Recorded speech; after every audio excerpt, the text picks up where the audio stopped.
इन परियों ने कैसे बदली एक इंसान की तकदीर, आइए देखते हैं। और पास वाले गांव में एक दर्जी रहता था। इसके 3 लड़के थे। दर्जी बहुत ही गरीब था। दर्जी के पास सिर्फ एक ही बकरी थी। तीनों लड़के इसी बकरी का दूध पीकर किसी तरह अपनी ज़िंदगी का गुजारा करते थे। वो बारी बारी इस बकरी को जंगल चराने के लिए ले जाया करते थे। कुछ अरसा ऐसे ही गुजर गया। जब बकरी का दूध कम पड़ने लगा तो जो बड़ा बेटा था उसने बाहर कमाने का सोचा।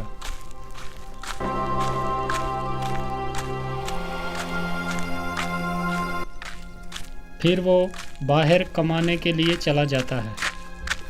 वो चलता रहा।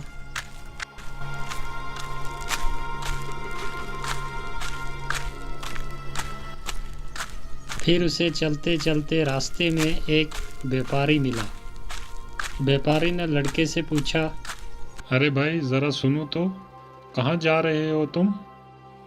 मैं कहीं कामकाज ढूंढने जा रहा हूँ। हमारे घर के हालात कुछ अच्छे नहीं हैं। हम 3 भाई हैं और हमारे घर में सिर्फ एक ही बकरी है जिसका दूध पीकर हम जवान हुए, और आगे ज़िंदगी का गुजारा करने के लिए हमारे पास कुछ भी नहीं है। इसलिए उन तीनों में से बड़ा भाई मैं ही हूँ उनका, तो मैं कहीं कमाने जा रहा हूँ। अरे, आपकी तो बहुत दुखी कहानी है भाई। देखो मेरे पास काम है, मैं एक व्यापारी हूँ और ख़रीदो फरोख्त का काम करता हूँ, सामान खरीदता हूँ और बेचता हूँ। क्या मेरे पास नौकरी करोगे तुम? हाँ, क्यों नहीं, मुझे तो काम ही करना है। अगर आप मुझे काम पे रख लें तो इससे मुझे और अच्छा क्या चाहिए। ठीक है, तो आओ मेरे साथ चलो।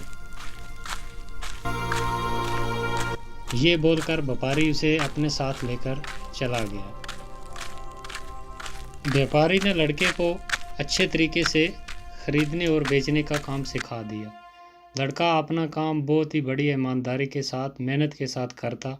थोड़े दिनों में व्यापारी के काम को बहुत आगे बढ़ाकर ले गया और व्यापारी बहुत खुश हुआ उस पे, उसकी मेहनत को देखकर उस पे बहुत खुश हुआ। और व्यापारी पहले से भी बहुत बड़ा अमीर हो गया। जब काम करते करते कई वर्ष गुजर गए तो एक दिन लड़के ने व्यापारी से कहा, मालिक मुझे छुट्टी चाहिए कुछ दिन के लिए, मैं अपने घर जाना चाहता हूँ। काफ़ी अरसा गुजर गया है आपके पास काम करते करते, तो मैं सोचता हूँ कि एक बार उनसे मिलकर आ जाओ। हाँ, ठीक है, कल तुम्हें छुट्टी मिल जाएगी, तुम कल सुबह चले जाना, ठीक है। और हाँ, एक बात, तुम्हारी ईमानदारी के बदले मैं तुम्हें एक अजीब व गरीब गधा देता हूँ। ये गधा अपने साथ ले जाओ। इस गधे की खूबी ये है कि जब तुम इसके मुंह पर थैली बांध कर कहोगे उगल, तो ये सोना चांदी फौरन उगलेगा। चाहे थैली कितनी बड़ी क्यों ना हो, फौरन भर जाएगी। इससे तुम्हारा और तुम्हारे परिवार का अच्छे से गुजारा हो जाएगा। अरे मालिक धन्यवाद, आपने इतनी अच्छी चीज़ मुझे दी। तो अच्छा, मैं चलता हूँ। लड़का गधे को लेकर खुशी खुशी घर रवाना हो गया। चलते चलते रात हो गई। लड़का एक जगह रुक गया और इधर उधर देखने लगा तो उसे एक मकान नज़र आया और उसने सोचा कि रात यहाँ ही रुक जाता हूँ, सुबह चला जाऊँगा। लड़का जब इस घर में गया तो वहाँ एक आदमी रहता था और उससे कहा, भाई साहब मुझे रात काटनी है, क्या मैं रात रुक सकता हूँ आपके पास? हाँ भाई, क्यों नहीं, ये मुसाफिर खाना ही है। आने जाने वाले लोग जो भी होते हैं रात इधर ही रुकते हैं, आप भी रुक सकते हो, कोई दिक्कत नहीं। अच्छा, तो फिर भाई मेरे लिए अच्छा खाना लेकर आओ। जो आपके पास सबसे अच्छा खाना है वो लेकर आओ मेरे लिए। लड़के ने अच्छे पकवान मंगवाए, अच्छे खाने जो उसके पास थे। ठीक है, तुम इधर आराम करो, मैं तुम्हारे लिए खाना लेकर आता हूँ। अरे ये लो, तुम्हारे लिए खाना आ गया, अब खाना खाओ और आराम के साथ सो जाओ। खाना खाने के बाद उस लड़के ने कुछ सोने के टुकड़े उस आदमी को दे दिए और वो बड़ा खुश हुआ और सोचने लगा कि ये सोने के टुकड़े इसके पास कहाँ से आए। हो ना हो, लेकिन इस गधे में कोई खूबी ज़रूर है, ये सोचकर वो आदमी जागता रहा। जब लड़का सो गया, उस आदमी ने वो गधा चुरा लिया और उसकी जगह दूसरा गधा आनकर बांध दिया। लड़का सुबह उठा और उसने गधा साथ लिया और चल दिया। लड़के को कोई पता नहीं था कि उसका असली गधा जो अपना था वो चोरी हो गया। जब वो खुशी खुशी घर पहुंचा तो उसे देखकर उसका बाप और भाई जमा हो गए और खुशी खुशी बातें करने लगे। फिर बाप ने बेटे से कहा, बेटा परदेश में क्या क्या सीखा? पिताजी, व्यापार का काम सीखा, खरीदने और बेचने का काम सीखा। मैं एक व्यापारी के साथ नौकरी करता था। अच्छा, अरे वाह। फिर हमारे लिए क्या लाए हो? मैं आपके लिए ये गधा लाया हूँ। अरे बेटा, गधा लाने की क्या ज़रूरत थी? ऐसे सैकड़ों गधे यहाँ मारे मारे फिरते हैं। नहीं पिताजी, ये कोई मामूली गधा नहीं है, इसमें बहुत ही एक खूब बात है। वो क्या खास बात है बेटा, ज़रा हमें भी तो बताओ। पिताजी, इसमें खास खूबी ये है कि इस गधे के मुंह पर अगर एक थैली बांध दो तो इसको बोलो उगल, तो ये फौरन सोना चांदी उगलता है, और थैली कितनी बड़ी हो फौरन भर जाती है। तो ये एक जादुई गधा है। जब ये बात बेटे ने बोली तो बाप उसकी तरफ बड़ा शक की नज़रों से देखता रहा और सोचता रहा कि ये क्या बोल रहा है, क्या ये सच हो सकता है। आखिरकार लड़के ने अपने बाप का शक दूर करने के लिए अपने भाइयों को पास खड़े बुलाया और लड़के ने उस गधे के मुंह पर थैली बांध दी और कहा उगल। लेकिन गधा जहाँ का तहाँ वहीं खड़ा रहा। लड़के ने कई बार बार कहा कि उगल, लेकिन नतीजा कुछ भी ना निकला। थैली जैसे ही खाली थी वैसे की वैसे ही रही और गधा चुपचाप खड़ा रहा। और लड़के की समझ में आ गई बात कि जहाँ मैं रात ठहरा था उस आदमी ने ज़रूर उस गधे मेरे को चोरी कर लिया और उसके बदले मुझे ये दूसरा गधा दे दिया। और लड़का बाप के और भाइयों के सामने बहुत शर्मिंदा हुआ। फिर लड़के ने अपने बाप को और भाइयों को अपना सारा किस्सा सुनाया, जैसे वहाँ से चला था, व्यापारी ने उसे क्या बोल कर दिया और वहाँ उसने अपनी आँखों से भी देखा था। फिर वो जहाँ रात रुका और उसके साथ क्या हुआ, सब हाल सुना दिया अपने बाप को और भाई को। ये सुनकर तो अब दूसरे भाई ने सोचा कि अब मेरी बारी है, मैं कहीं कमाने जाता हूँ। तो वो निकल जाता है सफ़र पर। वो बराबर कई दिन चलता रहा। दिन में चलता और रात को एक पेड़ के नीचे सो जाता। सुबह फिर अपना सफ़र जारी कर लेता।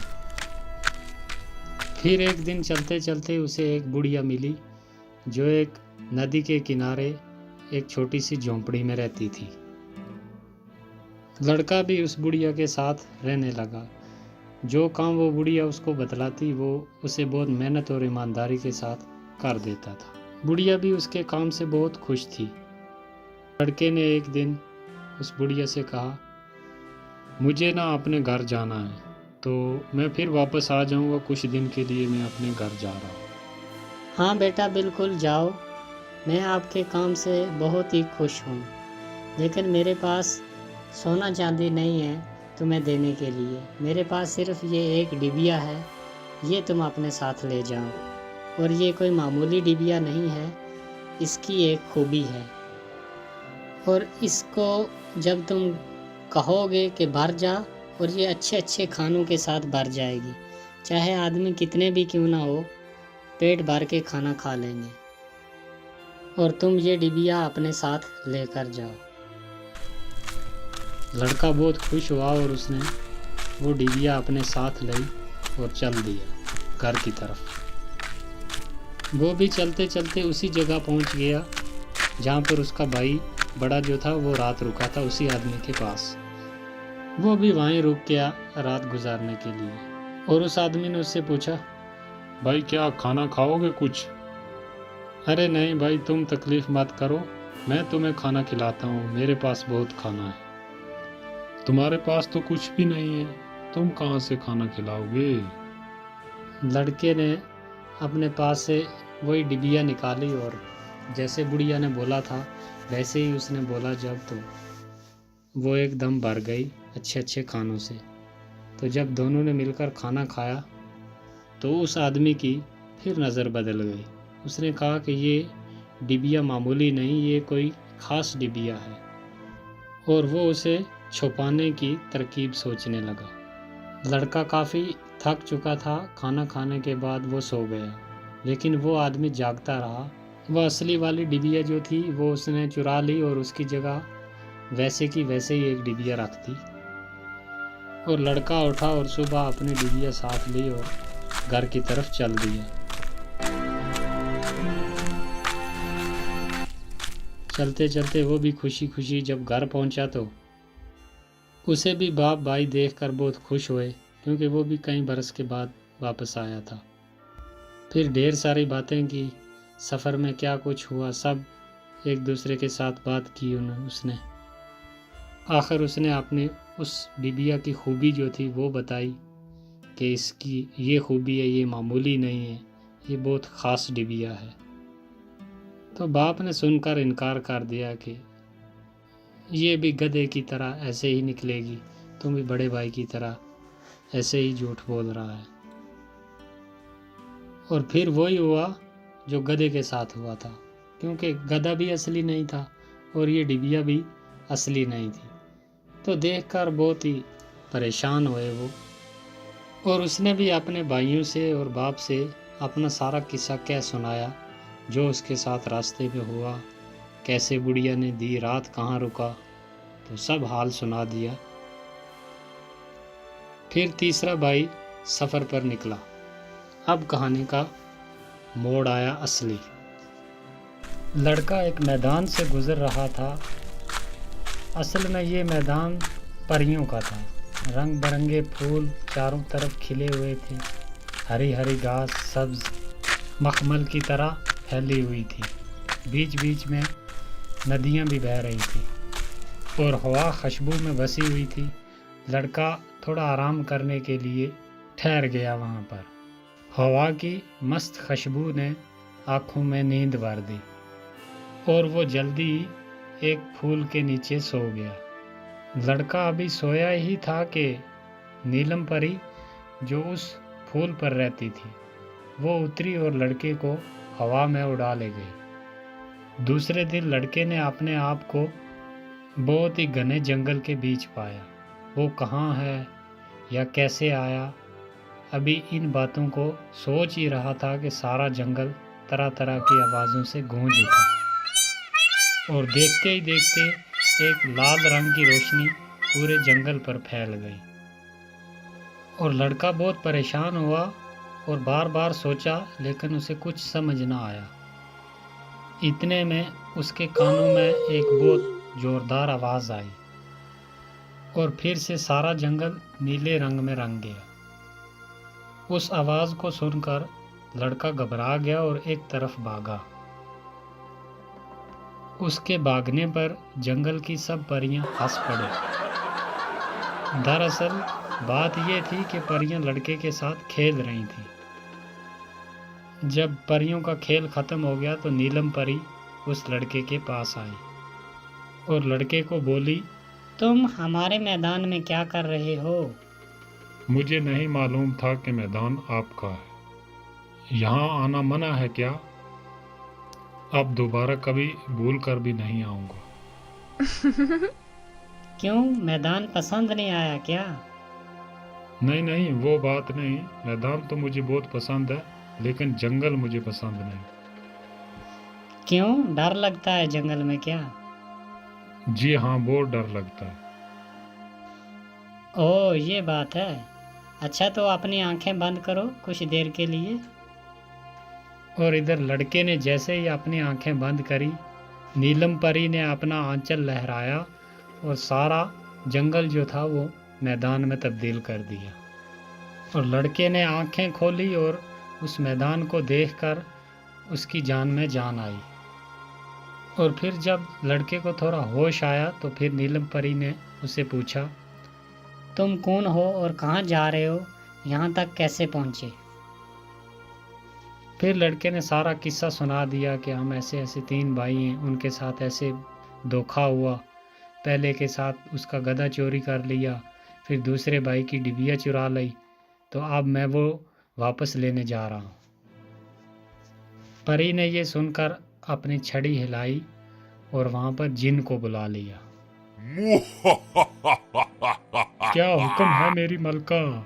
मैं हाजिर हूँ, आप हुक्म कीजिए, मेरे लिए क्या हुक्म है? फिर परी ने हुक्म दिया जिन को कि जाओ तुम एक आदमी के पास, उसने गधा चुरा लिया है, वो वापस लेकर आओ, और एक इस आदमी के भाई की एक डिबिया है, वो भी वापस लेकर जल्दी मेरे पास आओ। तो जिन हुक्म पाते ही वहाँ से उड़ गया।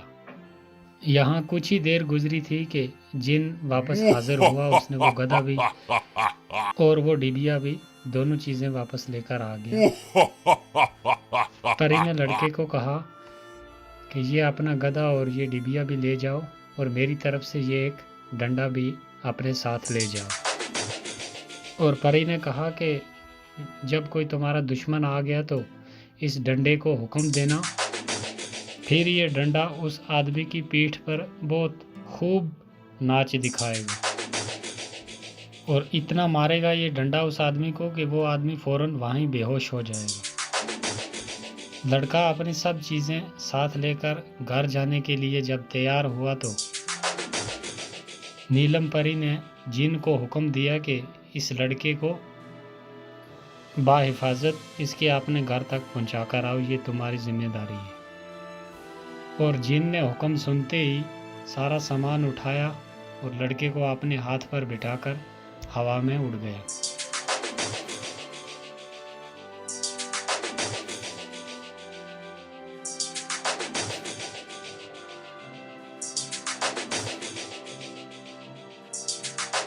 जब सारा सामान लेकर घर पहुंचा तो घर वाले भी बहुत खुश हुए, और वो भी उसके आगे अपनी खुशी खुशी ज़िंदगी गुजारने लगे।